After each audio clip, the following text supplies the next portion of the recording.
Picoty Solaire, expert en solutions photovoltaïques pour un avenir durable. Et Akena, la reine des vérandas et des pergolas, vous présente Sud Radio, la planète demain. Christophe Debien. Bonjour et bienvenue sur Sud Radio dans La planète demain, l'émission qui met à l'honneur les acteurs de l'innovation au service de l'écologie positive. Alors dans la seconde partie de notre émission, nous aurons le plaisir d'accueillir Florence Hoffman, directrice du programme Watt Watchers, un projet dédié à la sobriété énergétique.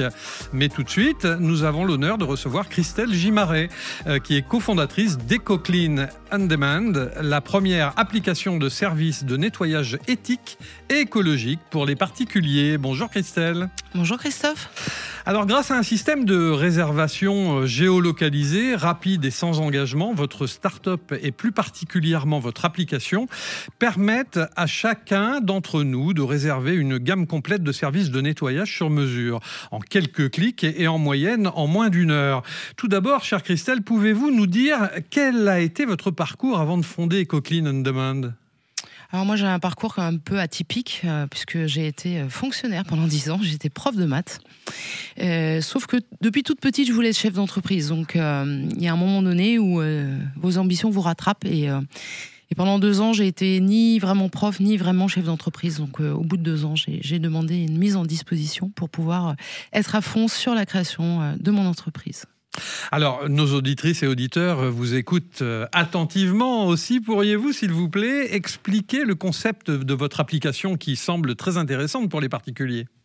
Alors en fait, EcoClean On Demand, c'est quoi ? En fait, c'est le meilleur de la tech, du numérique, de toutes les applis qui peuvent arriver, que vous connaissez, que ce soit des applis de matching ou des applis de commande de plats cuisinés ou voire de transport.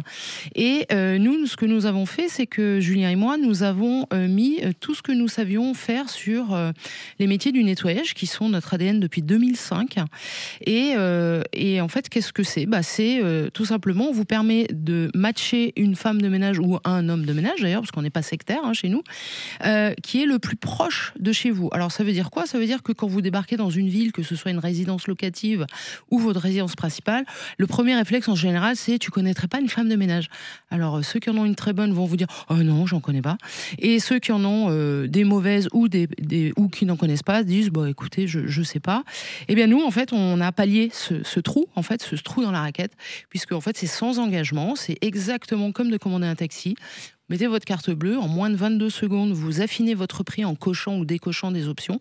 Et puis à partir du moment où vous avez votre prix qui vous convient, nous, on vous fait en plus une remise de 50%. Enfin, c'est pas nous, c'est l'État, parce qu'on est éligible au service à la personne. Que du bonheur. Que du bonheur, et surtout, vous remettez dans l'emploi pérenne, décent et déclaré des gens qui étaient éloignés de l'emploi et qui n'étaient pas bien rémunérés. Donc, grosso modo, pour 30 € de l'heure, c'est-à-dire 15, vous remettez des gens déclarés pour le même prix que le travail non déclaré. Alors, en quoi le concept d'EcoClean se distingue-t-il des autres entreprises de nettoyage ? Alors, on n'a pas du tout la même façon d'adresser nos services. Alors, même si on vend la même chose, qui sont des services de nettoyage, on ne l'adresse absolument pas de la même façon, dans la mesure où nos cleaners sont tous... on fait de l'inclusion, donc on va aller chercher soit des étudiants, soit des mamans isolées, soit des jeunes retraités qui ont besoin d'un complément de revenu. Nous les formons, évidemment, nous avons vérifié tout ce qu'on appelle, alors techniquement c'est les KYC, donc leur casier judiciaire, leur carte d'identité. Casier judiciaire, on peut être ministre dans ce pays, mais femme de ménage, non, il faut un casier vierge. Donc, donc du coup, non, on n'envoie pas n'importe qui chez vous, on les forme, et seulement à l'issue de cette formation, si elle est satisfaisante, ils peuvent rentrer sur la plateforme. Et l'idée, c'est pas qu'ils dépensent leur plein d'essence pour aller bosser. L'idée, c'est qu'ils soient géolocalisés à moins de 2 km de chez vous. Alors, je crois savoir que votre start-up a obtenu la certification B Corp. Je précise pour nos auditeurs que B Corp, c'est un label international qui reconnaît les bonnes pratiques des entreprises en termes d'impact social, sociétal et environnemental. Mais pourquoi avoir décidé de viser ce label ? En fait, on s'était dit que ça faisait longtemps qu'on faisait ce qu'on disait et qu'on disait ce qu'on fait. Donc, il fallait à un moment donné le certifier. Voilà, et je vous avoue qu'on est très fiers de cette certification parce qu'elle est très très difficile à obtenir. D'ailleurs, pour vous donner des métriques, il n'y a actuellement en France déjà que 500 entreprises labellisées B Corp, et dans ces 500 entreprises, il n'y en a que 2 qui font du ménage. Alors comment Bicorp s'inscrit-il dans la mission globale de votre entreprise ? Alors Bicorp, il faut savoir que avant tout c'est un label, mais c'est un label aussi qui va jalonner vos progrès. C'est-à-dire que vous l'obtenez pour 3 ans, et 3 ans après vous avez une clause de revoyure, et il faut prouver que vous avez eu des axes d'amélioration, qui soient sur plein de sujets. Mais nous par exemple, les sujets les plus sur lesquels on a le plus d'impact, ça va être effectivement sur la réduction des gaz à effet de serre, sur les réductions liées au temps de transport, et puis sur l'optimisation d'ailleurs, et puis aussi sur les salaires, parce que nous payons 18 € de l'heure nos cleaners, versus 9,43 € le SMIC chez les autres. Ah oui. Sachant que le client, je vous rappelle, il paye que 15 €. En fait, voilà, Oui, par le jeu fiscal. j'ai bien compris, voilà. Oui. Alors, ce sont des valeurs fondamentales de Bicorp qui résonnent parfaitement avec votre entreprise. Finalement, vous êtes en symbiose totale. Nous étions faits pour nous entendre, même si ça a mis 3 ans pour obtenir cette certification. Et quels ont été les aspects les plus exigeants de l'évaluation Bicorp, justement ?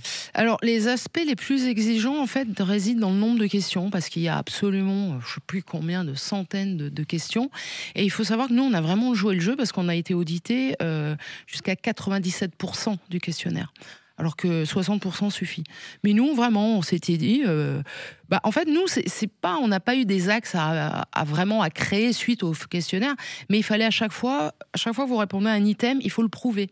Et en fait, tout est public, donc vous n'avez pas intérêt à mettre des mauvaises réponses, parce que si vous mentez, ça va se savoir. Donc le plus long, ça a été effectivement d'aller rechercher ce qui prouvait nos actions. Et comment EcoClean On Demand améliore-t-elle les conditions de travail de ses employés ? Alors, concrètement, financièrement, ça c'est le premier aspect. Ça je l'avais parce entendu. Que, n'empêche que quand vous travaillez à temps plein, vous avez 2 900 € net. Oui. Donc, ce qui est quand même le salaire d'un cadre, quand vous faites du ménage, quand même pas mal. Ah oui. Le deuxième aspect, c'est aussi le fait que, par exemple, pour un étudiant, comme on dit toujours, ton job te suit. Donc, il n'a pas besoin de choisir le lieu où... justement, il va choisir le lieu où il travaille. Donc, il peut très bien être à Paris la semaine, le week-end chez ses parents en province, et il peut continuer à travailler. Il peut même aller à l'étranger, parce qu'on est aussi au Canada. Et tout ça avec la même appli et dans sa devise. Et surtout, ils sont tous maîtres de leur temps de travail. C'est-à-dire que la maman isolée, si son enfant est malade, elle ne demande pas l'autorisation pour ne pas travailler. Et il n'y a aucune incidence sur notre plateforme. Nous, on ne blacklist personne. C'est-à-dire que c'est une connexion qui est volontaire. C'est pas nous qui allons vous dire, comme d'autres plateformes, attention, tu travailles pas le dimanche, par exemple, ça c'est pas bien, on t'envoie plus de mission. Alors, qui sont vos principaux clients aujourd'hui ? Alors, il faut savoir que donc nos clients, c'est avant tout des customers, donc c'est du B2C. Sauf que nous, on travaille en B2B2C. C'est-à-dire qu'en fait, on a des partenaires comme Airbnb, comme plein de gros comme EDF, etc., qui vont en fait nous envoyer leurs clients, et le client final, c'est le customer. Mais en tout cas, il est drainé par un tiers de confiance qui s'appelle le partenaire, en général CAC 40 ou SBF 120. Et comment le marché a-t-il accueilli votre offre de nettoyage écologique ? Plutôt bien, plutôt très vite. Il y a eu une réelle adhésion. Mais ça, après, je pense que c'est porté aussi par le fait que nous sommes recommandés par des grands. Ensuite, on est en pleine phase de croissance et on a encore beaucoup de partenariats à signer, dont beaucoup sont dans les tubes. Donc je pense que l'aventure est pas prête de s'arrêter. Alors comment envisagez-vous l'évolution du secteur du ménage éthique et écologique dans les années à venir ? Je pense que la concurrence a plutôt intérêt effectivement à se greeniser le plus possible, que ce soit sur les produits, que ce soit sur les horaires de travail. Il faut savoir que nous, c'est de 8h à 20h, parce qu'on veut personne la nuit sur un quai de métro isolé. On veut que les mamans puissent aller chercher leurs enfants à l'école, qu'elles aient une vie sociale. Et puis aussi sur les conditions salariales, parce que c'est plus possible de payer les gens au SMIC, surtout avec... Souvent, ils ont... Chez nous, c'est pas le cas, mais... Souvent, ils ont des plannings en fait qui sont à coup, qui sont coupés, et vous avez une amplitude horaire de 16 heures pour au final même pas gagner un temps plein, un SMIC. Et vous auriez un conseil ou des conseils à donner aux entrepreneurs qui souhaitent lancer une entreprise éco-responsable ? Je pense que certainement s'inspirer de toutes les boîtes qui font comme ce qu'on a fait, c'est-à-dire ne pas regarder le prisme du client, mais regarder le prisme de leurs salariés. Nous, par exemple, le travail de jour, les produits écologiques, c'était pour la planète, mais c'était avant tout aussi pour éviter qu'ils se brûlent les mains, qu'ils se brûlent les yeux, qu'ils brûlent leurs poumons avec des inhalations de produits toxiques.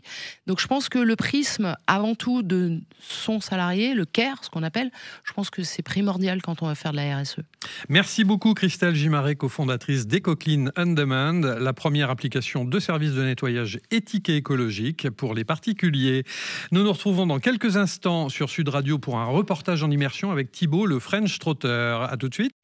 Picoty Solaire, expert en solutions photovoltaïques pour un avenir durable. Et Akena, la reine des vérandas et des pergolas, vous présente Sud Radio, la planète demain, Christophe Debien. Nous voici de retour dans La planète demain sur Sud Radio en compagnie de Thibaut, notre French Trotter national qui s'est intéressé à la seconde vie des appareils électroménagers. Bonjour Thibaut. Bonjour Christophe, et oui, vous savez qu'on peut faire un geste pour la planète en offrant une seconde vie à son vieux four ou à sa machine à laver.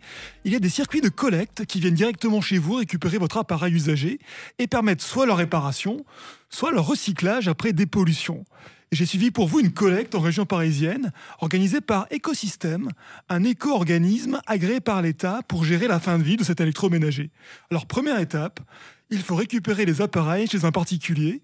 Et ce jour-là, c'était Sawel qui était chargé de la collecte. On vient chez les clients, c'est pour une collecte d'électroménager. On monte chez les clients et on récupère d'électroménager. Le client, lui, il s'inscrit sur Internet ? Comment ça se passe ? Oui, ils font la demande sur Internet, c'est ça. Soit sur le site Je donne mon électroménager, Écosystème, ou il y en a aussi à la mairie de Paris. Écoutez, je vais vous suivre. Là, on est au bas d'un immeuble de Paris-Ouest. Voilà, et on va monter chez le client, chercher son électroménager. Alors, je vous appelle pour vous dire qu'on est arrivé. Oui, on est juste en bas. D'accord, à tout de suite. Merci, monsieur. Bonjour, monsieur. Je peux demander votre prénom ? Georges. Alors, comment vous avez connu Écosystème, Georges ? Tout simplement en cherchant sur Internet comment me débarrasser de mes encombrants. Voilà. Pour vous, c'est important de savoir que votre électroménager va être recyclé ? Alors oui, ça peut servir à beaucoup de choses. Ça donne du boulot. Au niveau pollution, ça va bien aider, je pense. Ouais. Et puis après, une seconde vie à des choses, c'est toujours mieux que de jeter, quoi, ou de casser. Alors, qu'est-ce qu'on collecte aujourd'hui ? Alors aujourd'hui, ils m'ont pris un frigo réfrigérateur, voilà, un micro-ondes, un petit four d'appoint, un aspirateur et une cafetière électrique. C'est un électroménager qui est en état de marche ? En l'occurrence, tout fonctionne, à part le four où il faut réparer la porte, mais sinon, tout est fonctionnel. C'est la première fois que vous faites appel à Écosystème ou à une autre entreprise pour recycler votre électroménager ou dans une démarche d'économie circulaire ? Absolument. Déjà, parce que si j'ai bien compris, c'est relativement récent. La dernière fois que je déménageais, c'était il y a 6 ans. Et il y a 6 ans, ça n'existait pas. Là, on passait directement par les encombrants. Donc du coup, c'est très bien. C'est très très bien. Ouais. Voilà. Et puis en plus, il y a des gens qui ont l'air très sympathiques qui viennent, donc ceci aide dans tous les points. Et c'est un bon geste pour la planète. Absolument. Je vais suivre Swell et Ryan qui viennent d'embarquer, tout ça. Voilà, on a traversé tout Paris, on est maintenant dans la plateforme de tri de Bercy, où on s'apprête à décharger le contenu du camion. Je suis avec Erwan Kerboul, responsable projet chez Écosystème, donc qui pilote cette collecte. Dans cette opération-là, je donne mon électroménager, qui est une opération qu'on a testée depuis 2021. À date, on a collecté déjà plus de 118 000 appareils à travers plus de 7 700 collectes, dont celle-ci. Et donc là, vous allez voir les différentes étapes. Donc il y a une étape, vous avez vu l'étape chez le consommateur. Absolument, qui est déjà chez Georges. Voilà, chez Georges, c'est déjà une certaine complexité. Et ici, arrivé sur la plateforme de tri à Bercy, on va venir décharger. Il y aura un premier tri visuel effectués sur les appareils qui sont trop obsolètes, trop abîmés, piqués à la rouille ou sur lesquels il manque des éléments, la porte. Et ensuite, on va les amener sur un diagnostic un tout petit peu plus poussé, donc les appareils qui ont encore un potentiel de réemploi, en les branchant et en assurant l'identification des pannes pour ensuite les remettre à nos partenaires de l'économie sociale et solidaire qui, eux, vont les réparer dans leur propre process et dans leurs propres ateliers. L'action d'Écosystème a plusieurs volets. Oui, il y a un volet environnemental, un réfrigérateur qui est laissé à la maraude, qui est pillé, qui est éventré, sur lequel on a retiré le compresseur. C'est l'équivalent en gaz à effet de serre d'un semi-remorque sur 1000 km. Donc il y a un gros enjeu de dépollution. Mais il y a aussi un enjeu social, c'est-à-dire nos partenariats, ils assurent un réemploi solidaire avec des personnes qui sont en insertion et qui ont souvent eu un parcours de vie un peu compliqué. Et la réparation, ça leur permet d'être dans une réinsertion dans la vie professionnelle. Merci Thibaut et à dimanche prochain pour la suite de ce reportage en immersion. Mais rappelez-nous le site internet qui permet de prendre rendez-vous pour une collecte. Eh ben c'est tout simple, c'est www.jedonnemonélectroménager.fr. Merci Thibaut, nous sommes de retour dans le studio de Sud Radio. Nous accueillons maintenant Florence Hoffmann, directrice du programme Watt Watchers, un projet dédié à la sobriété énergétique. Bonjour Florence. Bonjour Christophe. Alors face aux enjeux énergétiques et climatiques actuels, la réduction de la consommation d'énergie est devenue une priorité pour les ménages et les pouvoirs publics bien sûr. C'est dans ce contexte que Watt Watchers intervient pour aider les ménages à identifier les actions les plus efficaces afin de réduire leur facture énergétique. Donc, si je comprends bien, votre objectif est de rendre la sobriété énergétique accessible à tous, n'est-ce pas ? C'est ça, donc Watt Watchers, le but c'est d'alléger les watts en fait. Donc c'est un programme de 4 ans de sobriété énergétique qui est soutenu par le gouvernement et qui a été conçu pour, comme vous le disiez, faire des réductions d'énergie avec 2 objectifs. Le premier objectif, c'est d'accompagner 600 000 foyers vers la sobriété énergétique et vers les réductions d'énergie. Le deuxième objectif, c'est de mesurer à grande échelle les économies d'énergie réelles pour pouvoir orienter vers les actions les plus efficaces. Alors, qui est à l'origine de ce projet et avec quelle motivation a-t-il été créé ? Donc, ce projet, en fait, il est né d'un constat qui est de dire, en fait, on sait que faire des économies d'énergie, c'est essentiel. C'est à la fois un enjeu, on connaît l'enjeu climatique, c'est un enjeu aussi économique pour les Français parce que ça pèse sur la facture à la fin du mois, la facture d'énergie. Et en même temps, les Français ont déjà l'impression de faire des actions. Et du coup, la question, c'est comment faciliter, aider les Français vers le passage à l'action. Et justement, Watt Watchers, via une application, va aider les foyers français à faire des économies d'énergie via cette application. Alors, comment sensibilisez-vous votre public cible, en fait quelle est la technique que vous employez pour aller plus loin ? Alors, pour sensibiliser le public, on a plusieurs leviers. Donc, on utilise à la fois le levier du digital. Donc, on utilise les réseaux sociaux, des articles de contenu aussi, de blogs, le site Internet. Et on va utiliser également le levier physique, puisqu'on va organiser des événements de mobilisation en local à travers toute la France. Alors, vous avez vraisemblablement une stratégie de développement commercial qui vous permet d'évoluer dans un écosystème, mais lequel ? Oui, donc en fait, Watt Watchers, c'est un programme qui mobilise tout un écosystème de partenaires qui sont à la fois des startups spécialisées sur l'énergie et sur la réduction de la consommation d'énergie, mais aussi des partenaires associatifs dont je parlais justement, qui vont faire des événements de mobilisation et de sensibilisation, et aussi des instituts spécialisés dans la transition énergétique.